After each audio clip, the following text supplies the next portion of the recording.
right, thank you very much, Carmen. Of course, if you just joined us, we are now in the second session of the mock Eskom board meeting with Adil Nchabeleng, Matshela, Koko, Blom, as well as Khangela, Baloyi, with the National Union of Mine Workers. Gentlemen, welcome, and thank you so much for returning.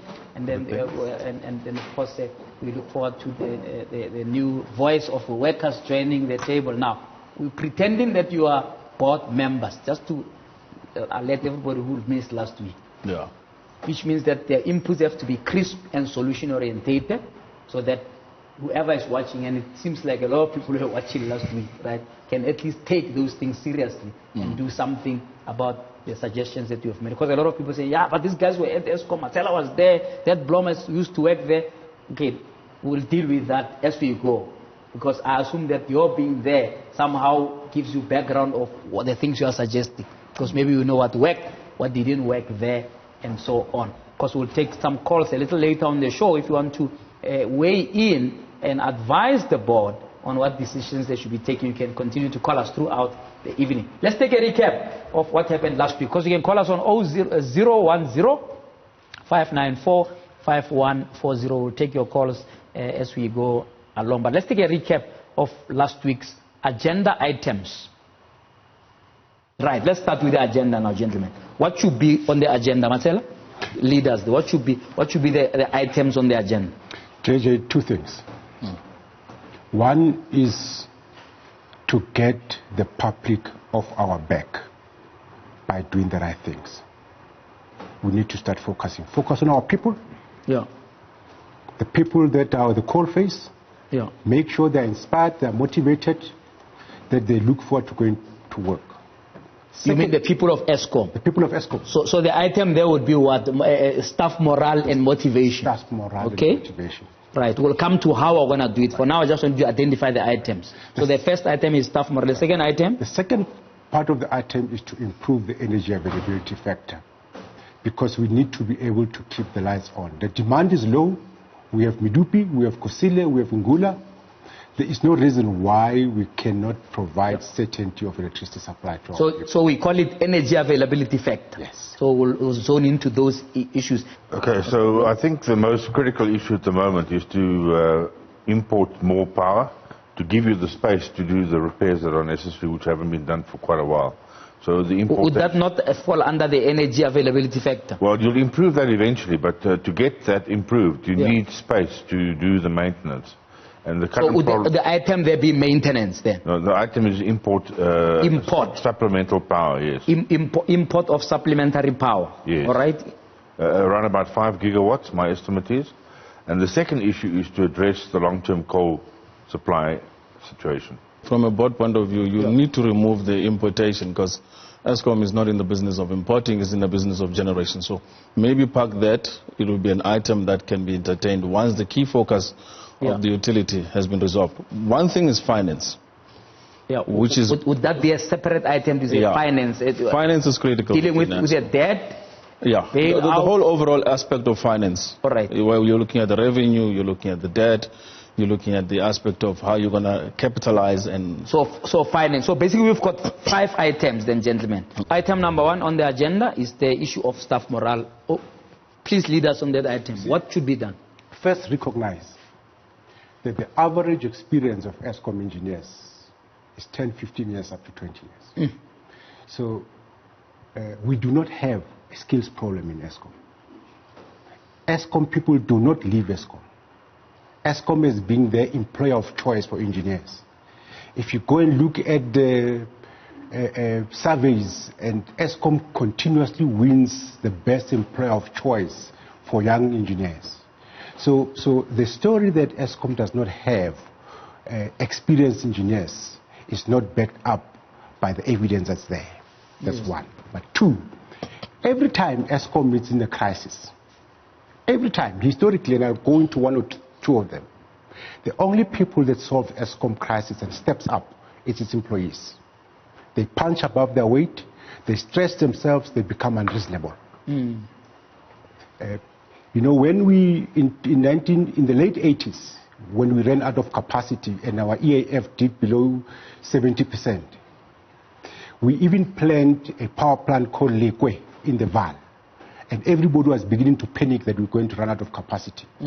Then Bruce Crooks came up and said, the cheapest megawatts that you have, the cheapest megawatt you can get is what you have, and it's locked up in an availability. Go and inspire your people so that they unlock that unavailability. And we set ourselves a target of 97.3, 90% availability in the year 2000, and we achieved it in 1996. And the only difference is that Eskom staff and Eskom people believed in themselves. When we were load shedding in 2006, and we had the Cape crisis, it is the Eskom people that took us out of that crisis. Others blamed it on sabotage, but we knew it was not sabotage. We knew it was non-compliance with the clean conditions. They stepped up. When we get into trouble in 2008 with the wet coal incident, it's the Eskom staff. It's analysis that the morale is down now. Let's start there. The morale is down. And I think every pronouncement that we make as leaders of the people, we put an indictment on them. We're happy with that summary for the first item. Can we move to the energy, what is the energy availability issue? There are two proposals on the table here, which I don't think they are mutually exclusive. Re-establish the central maintenance services, bring in supplementary power from outside.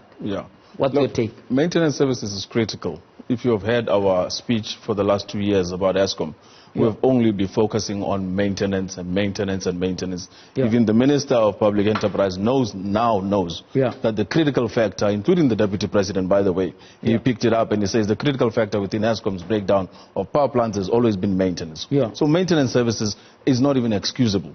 Why there's no budget to it, I don't understand. The aspect of bringing in emergency power is a supplementary element. It's not the core, right? It's not something that should be the focus, because the minute you procure out, you are going to now starve. But is it either or? Is it either bring supplementary power or make it's not even either or. No, forget either or, JJ. We already have supplementary power out of the current system that is already operational, one. All right, we already have right now diesel generators running in the middle of nowhere, pumped in order to pump the current emergency power we need. They're not telling the public about it, by the way. There's currently diesel power generators running on a private basis, and there are companies that are supplying that particular power right now to just bring about that, feed into the grid. So that issue of emergency power, I would say, as we already indicated it, as a packed item for really the last mile and solution. But right now, what you need to do within 3 months, you can resolve some of these issues and bring what Koko has been saying, energy availability factor, focusing on maintenance, ensuring that we can do away with the current load shedding crisis by making sure that power plants operate. Lead us on item number 3. In terms of long-term coal contracts, quickly, what should be done? What should the board decide? Okay, so a burning issue within Eskom. All Eskom does, it converts one source of power to another. It converts coal to electricity. If the pantry is empty, you've got nothing to convert. Eskom has neglected the investment in long-term coal contracts, which will of a desired and specified quality for more than 10 years. This has been on the agenda of Eskom's board for more than, in fact, the current board probably isn't even aware of it. The fact of the matter is that as long as you don't know what's coming into the pantry, you're going to have boiler outages and a whole lot of problems on the logistics side. So how do you fix that? Immediately put together a tender and a committee to go and sort out your new long-term coal supply agreements, which will hopefully come in at less than a third of the cost of some of the high-cost coal procurement that Eskom is currently doing. All right, that gives you a sense, if you missed last week, what was on the agenda. And there are 2 items that didn't get enough airtime. First was the finances. We really rushed through that. So Adil, we're going to come and just pick us up from there when we come back from a break. And then we deal with the issue of the coal contracts, this evergreen contract and so on. Also is linked to that. I don't think we have exhausted that. And then if we can maybe end up dealing with the issue of the debt, we'll link it to the finance issue. Mr. Baloyi, is there a big item that you think if your first board meeting must tackle from the no, I missed the most important item of people's issues, the people's morale. You want to revisit that? I would love to revisit okay, that. we'll tackle that. We'll have to put it under general because the board had already discussed that, but because you are not in that meeting, we'll tackle that. So let's take a break. Now, after the break, we carry on now, and we'll kick off with the issue of finances. What should Eskom do? Must it, be bailed out all the time? What are you going to do with this 430 billion? What about money is owed by municipalities? The board has to make some tough decisions straight after the break. Okay, welcome board back to the Eskom board, mock Eskom board, resuming here on your view. Adil Nchabeleng, let's kick off now with the finances. Particularly, if you can, talk to me about what should the board do with the 430 billion or debt that seems to be an albatross around the neck of this corporation. Yeah, the current Eskom's debt, which is actually in excess of 450 billion, it's estimated to be around 750 billion, by the way. But the 450, which is Medupi Kusile, should have already been ring-fenced by now. And the other debt obligation, which is not even properly reported in the current annual financial statements, which is a 20-year debt obligation of IPPs, which should actually be properly reported, because there's a flaunting right now. Looking at the current annual financial statements within Eskom, they are not placing it properly within where it's supposed to be reported. It's a flaw in terms of, accounting rules, but in any way, they will pick it up and they need to actually account for it accordingly to show that Eskom has a debt obligation with regards to IPPs on a 20-year life cycle and has to be settled. And you can start even indicating that debt obligation over a period of time. Secondary to it, the 450, Treasury created a debt on the basis that they borrowed money to build the power stations, the Medupi Kusile Ngula. And increasing on that is they have allowed a scope creep as well as cost overruns over a period of time. It's almost 10 years since the bill started, 2009, and they haven't been managing the whole cost aspect of it. So there are irregularities that happened. There's a lot of flaunting as well as accounting and financial rules that happened. Yeah. And how do you fix that? It has to be recovered.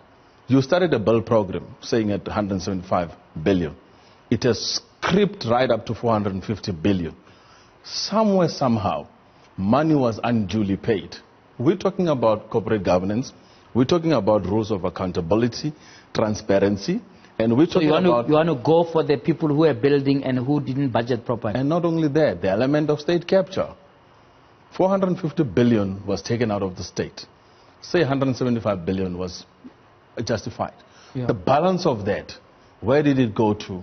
And how did it benefit? And who did it benefit? That is where the element of state capture should be focused on. Okay. So we need a recovery of that overspend. Yeah. And then again, holding accountable the people who took that money, didn't deliver the value. By now, for 450 billion, they should be building a second Medupi with that amount. It hasn't been built. So that kind of recovery has to come into place. So the SIU, which, as they said, is going to be instituted process, special investigation unit. We need to see the report of that coming on board and indicating where and how far the progress is on the recovery of those overspent amounts.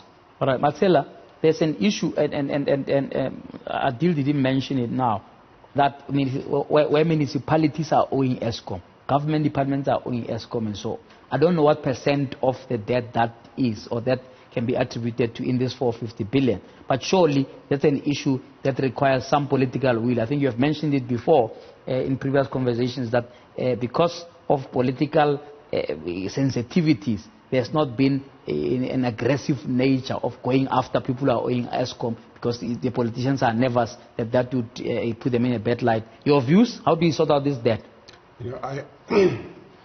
I've had the privilege of being in the position of the office of the chief executive of Eskom. I was the first chief executive of Eskom who ended up in court because I wanted to disconnect municipalities that do not pay. I was successful in court on 2 occasions and failed politically. You successfully called? I was successful in court. Oh, you were successful in court. And failed politically. So you didn't manage the politics? No, I went to execute what the court order said I must do, and I've done it once, twice, 3 times. I got a call from ministers, not only one minister, and says, we are going into the elections. Why are you doing that? I said, but I've got a court order. So what should Eskom do? You think there's still a scope for Eskom to then go after that debt? So here is the solution. You know, I know what I mean when I say one of the biggest Eskom problem is the intervention politically of the governing party. It must get out of Eskom kitchen and allow the new leadership of Eskom to take decisions. This board to act in the interest of Eskom. Remember, we are the board members. Our fiduciary duty is to this company, not other third parties who are not in this room. Yeah. So the political parties must leave us alone to make decisions and recover our money in the manner we deem fit. And if they don't like us, they don't like what we do, they must fire us. But must not interfere with us. The politics are going to be key, especially with Labour in the room, because they, in a sense, are in partnership or alliance with the ruling party and so on. So you may just have a problem on your desktop. Mr. Baloyi, what do you think? Do you agree that this issue of political interference, because that's really summary, that's what it is, right, must be attended to allow the board to operate? No, yes, we agree that political interference is a problem. However, on the issue of municipal debt, we believe that the solution can be easy, very easy. Yeah. If government, because it's government that is owing Eskom. When you say municipalities, municipalities is, I think, the third sphere of government. Yeah. They need government, Koko itself, national, must take responsibility for that debt and pay Eskom that debt and recover the money. The treasury must recover the money from the municipalities when they do the allocations for different municipalities. But can the board of Eskom tell that to Koko? The problem is we need to look at this problem with a helicopter view. Some municipalities are paid by the customers, but they don't pay Eskom. Yeah. You see, because some municipalities, they actually use the sales of electricity as part of their making of revenue, of their own revenue, to actually deliver other services to the municipalities. So we need to look at this thing properly. That's why we are saying government must take responsibility. We can't say government is owing Eskom, and Eskom is a company, it's a state-owned company, it's owned by government. Governments must take that responsibility. Right. Ted, can you weigh in on that? You know, there's an issue about the debt. We have heard how Nchabeleng broke it down. We've heard the colleagues about political interference, which I still don't know what percent of the debt it accounts for, but clearly a huge amount. If you just listen to what Soweto owes before you go too far, you know. Sure. What should the board decide in this issue of debt? So firstly, I agree with my colleague, Mr. Nchabeleng, that the debt must be scrubbed. That's what I call it in accounting terms. It must be scrubbed. Scrubbed, cleaned. Yeah, scrubbed. Scrubbed, okay. So that you take the corrupt debt, and somebody needs to take ownership of the corrupt debt. Yeah. Okay. And that corrupt debt, in my calculation, is at least 200 billion. It's probably more. Okay. If Eskom is then left with 250 billion, it hasn't got a financial problem because it can service that level of debt. It can't service 450 billion worth of debt. Same thing now with the municipal debt. There's a big issue with the integrity of the accounts that Eskom issues to the municipalities. Yeah. I've been to the municipalities. I've analyzed some of those accounts. There is gross overcharging and manipulation in a lot of those invoices. So would you then say that distorts what in fact is owed? Absolutely, by at least 50%. Oh my goodness. By at least 50%. And the minister is aware of that. I've taken that to their attention, and Koko is also aware of that. You see, the municipality can only recover money under the MFA. Yeah. They cannot recover money that isn't described or defined according to the Municipal Finance Act. Okay, and the charges they are incurring from Eskom are different to what they can recover under the Municipal Finance Act. So that's why they sit with the residual stuff that they don't know what to do with. And that's a bulk of the debt that's in arrears. And that needs a political decision. There is an interministerial committee which has looked at this thing, but that ministerial committee, and there's more than 100 members, so it's a nightmare. They cannot agree with Eskom how this thing, because on the one hand, either Eskom is write it off, and that puts Eskom deep in the trouble, or the government is write it off, and they haven't got the money. So there is a dilemma that needs to be sorted out there, and it's time that the politicians do the job that they're paid for, and take executive decisions to sort it out, and forget about votes and political maneuvering and so on. And I agree with Mr. Koko that the political interference by any party is totally unacceptable in the running of any company under the Companies Act. Quick comment, but you have to close for this item for me. Quick comment, is there an intergovernmental solution to the municipal debt as proposed there by Mr. Baloyi, that maybe go to COCTA and get COCTA to be the one chasing those municipalities while Eskom can recover? There's a solution, but I need to go back to the 450. We need to be realistic. Government is bailing Eskom now 230 billion rands. Over 10 years. Over 10 years. And government is committed that Eskom will never default.